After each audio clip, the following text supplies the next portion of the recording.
ప్రధానంగా నేటి సమాజంలో మనం చాలా వరకు శత్రు సంబంధమైనటువంటి వ్యవహారాలు చాలా ఇబ్బంది పడుతున్నాం. మన చుట్టూనే మనకి శత్రువులు ఉంటారు, మనం తెలుసుకోలేకపోతూ ఉంటాం. మన అభివృద్ధికి వాళ్ళు ఎప్పుడూ కూడా తారసపడుతూ ఉంటారు. తత్కారణం చేత వాళ్ళు ప్రతి విషయంలో కూడా, ప్రతి అడుగులో కూడా వాళ్ళు మనకి ఇబ్బంది పెడుతూ ఉంటూ ఉంటారు. అదే విధంగా మనకి సంబంధించి అంటే ఫ్రెండ్స్లో అవ్వచ్చు, బంధువుల్లో అవ్వచ్చు, ఎవరైనా అవ్వచ్చు, మన చుట్టూరు శత్రువులు ఉంటారు, మనం తెలుసుకోలేకపోతుంటాం. దాని కారణం చేత మనకి దీనివల్ల అన్ని రకాలుగా ఇబ్బందులు. దీనికి సంబంధించి ప్రధానంగా శత్రు సంబంధమైనటువంటి దోషాల నుండి మనకి రక్షణగా ఉన్నటువంటి ఏకైక దేవతే నారాయణి ప్రత్యంగర. ఏంటంటే ప్రత్యంగర ఆరాధన వల్ల, ప్రత్యంగర హోమం వల్ల కలిగే లాభాలు ఏమిటి అంటే చాలా విశేషమైనటువంటి దేవత ప్రత్యంగర దేవత. ఒక తల్లి బిడ్డని ఏ విధంగా రక్షిస్తూ ఉంటుందో అదే విధంగా నారాయణి ప్రత్యంగిర ప్రధానంగా సాధకుణ్ణి శత్రువుల బాధల నుండి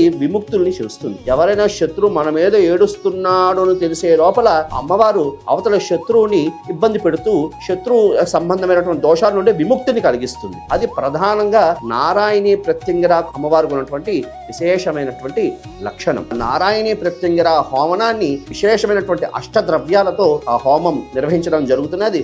కారణం చేత వేద మందిర్ వారికి సంప్రదించి ఈ హోమంలో పాల్గొని శత్రు సంబంధమైనటువంటి దోషాల నుండి విముక్తులవుతారని కోరుకుంటున్నాడు. శ్రీమాత్రే నమః.